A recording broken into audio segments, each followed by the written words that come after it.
गिबियावनो बयखौबो आंनि चेनेलाव बरायनानै लाग्रोबाय। आसा खालामो बयबो मोजाङैनो दङ। दासिमनि मोननैसो खौरांफोरा जाबाय। बिपिएफ दोलोआव जयेन जानाय खान्दा एबा बिग्राय नार्जारिया सांग्रां जादों। बे सांग्रांथिखौ होदों इउपिपिएल दोलोआ। थांनाय बावैसो सान सिगां आसामनि केबिनेट मन्त्रि उरखावग्रा ब्रह्म बिथांखौ बायदि बायदि बाथ्रा बुंनायनि सायाव खान्दा एबा बिग्राय नार्जारिखौ गोख्रोङै थांखिनानै बुंदों दि गावनि बुंनाय बाथ्रानि सायाव रोखा फोरमान खालामनांगौ आरो थाबैनो रोखा फोरमान खालामनो हायाब्ला खान्दा नार्जारिनि सायाव आयेननि गोख्रों राहा लानाय जागोन होननानै बुंदों। मन्त्रि उरखावग्रा ब्रह्मनि सायाव नंखाय बाथ्रा फोलानायनि अजदआव दायो रोखा फोरमान होनो हायाब्ला इउपिपिएल दोलोआ गोख्रों राहा लानाय जासिगोन होननानै सांग्रांथि होदों। थांनाय 2020 मायथाइनि 27 जानुवारियाव बर'फोरनि थामथि गोरोबथा बिटिआर गोजोन गोरोबथाया जादोंमोन आरो बे गोरोबथानि गेजेरजों बिटिआरआव गोजोन फैबाय आरो गोजोन फैनायखौ लानानै आथिखालाव इउपिपिएल हान्जाखौ रोजा रोजा रायजोफोरा मदद होदों होननानै प्रमद बर' बिथाङा बुंदों। प्रमद बर' बिथाङा बुंबावदों, बिपिएफ हान्जाया जेसेबांखि नाजाया मानो फिन आरोबाव सरकाराव फैफिननो हाला।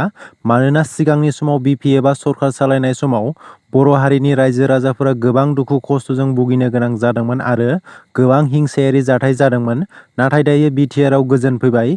बेनिखायनो बिटिआरनि रोजा रोजा सुबुंफोरा इउपिपिएल हान्जाखौ मदद होदों होननानै प्रमद बर' बिथाङा बुंबावदों।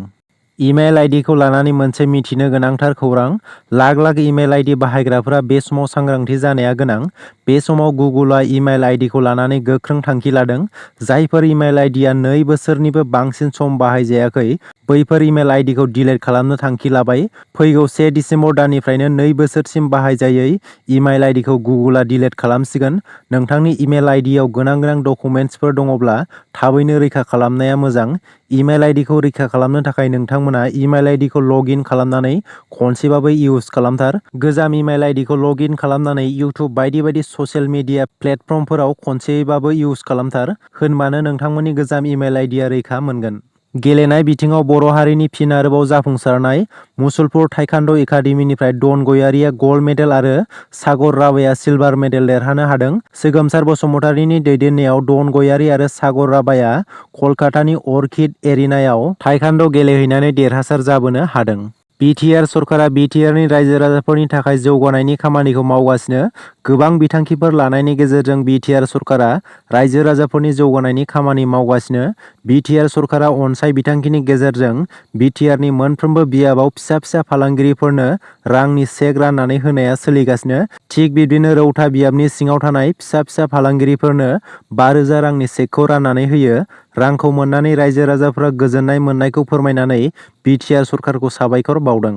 थांनाय 12 नभेम्बरखालि उत्तराखन्डनि उत्तरकाशीआव टानेल एबा सुरंगआ बायनानै सा 41 खामानि मावग्राफोरा नांथानानै दं आरो बे सा 41 खामानि मावग्राफोरनि गेजेराव 2 बर' सुबुङाबो नांथानानै दङ। नांथानानै थानाय गासै खामानि मावग्राफोरखौ रैखा खालामनो थाखाय हर सान खामानि मावनाया सोलिगासिनो। बेनि गेजेरावनो नांथानानै थानाय राम प्रसाद नार्जारिया गावनि नखरनि बिसि आरो फिसाजोजों फन कलनि गेजेरजों रायज्लायहरनो मोनो आरो गावसोरो मोजाङै दङ आरो थाबैनो उदां जागोनखौ फोरमायहरदों। इउनाइटेड फराम अफ एक्स एनडिएफबिनि सोद्रोमा आरो इउटुबार अफ्रि दैमारिया रां दाबि खालामनानै पुलिसजों हमजाबाय। बर'नि सासे जाखांफुनाय फालांगिरि एबा इउनिभार्सेल शपिं मलनि बिगोमा अचिन्त नार्जारिनाव अफ्रि दैमारिया 40 लाख रां दाबि खालामनायाव पुलिसजों हमजाबाय। बेनि थाखायनो अचिन्त नार्जारिया अफ्रि दैमारिनि सायाव पुलिस बिफानखौ गोख्रोङै नायबिजिरनो दाबि खालामदों। अफ्रि दैमारिया फोरमायनाय बायदिब्ला बारग' एनडिएफबिनि सोद्रोमा बि राजानि बिथोनावसो 40 लाख रांखौ दाबि खालामदोंमोन। रांनि दाबि खालामग्रा अफ्रि दैमारिया दायो काजोलगाव पुलिसनि आखायाव दं। 3 बोसोरारि सेथि गावबुरा सन्थानि जथुमा खुंफुंदों।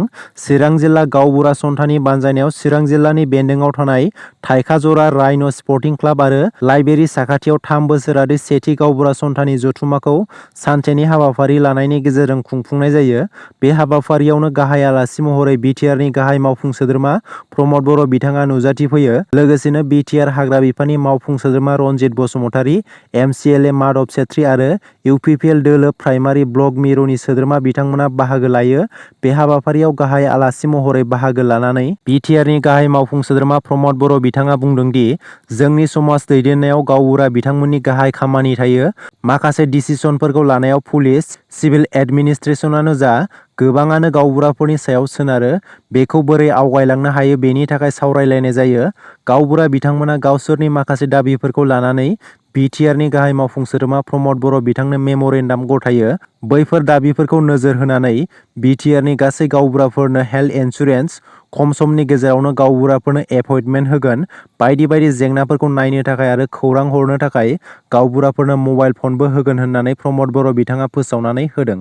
बिटिआरनि गाहाय मावफुं सोद्रोमा प्रमद बर' बिथांनि हेंथायै बानजाथावै गाज्रि राव बाहायनायनि हेंथायै सुकुर आलीनि हेंथायै तामुलपुर पुलिस थानायाव गसर थिखांदों। सुकुर आलीया बिटिआरनि गाहाय खुंगिरि प्रमद बर' बिथांखौ बुंदों दि प्रमद बर'आ बिटिआरआव जौगानायनि मुङाव रायजो राजाफोरखौ थगायदों आरो सिगां एबसुआव थानाय समाव मुसलमान आरो आदिबासि हारिनि गोबां सुबुंफोरखौ बुथारदों होननानै बानजाथावै बाथ्रा बुंदोंमोन। बेनि थाखायनो सुकुर आलीनि हेंथायै तामुलपुर पुलिस थानायाव गसर थिसननाय जायो।